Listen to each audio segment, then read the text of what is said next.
Why is the glory of God in Babylon? Well, the first answer in the book is because God's people were worshiping false idols in the temple.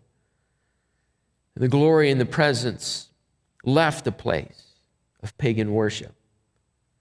But it's also because you and I need to know that no matter how hopeless or turned upside down things seem to be, God's providence is the fixed point of reality, and he will perfectly accomplish his will to restore his kingdom and forever be with his people.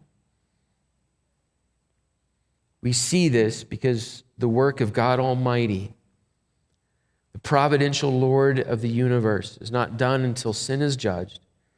Creation is remade, and God will forever be with his people.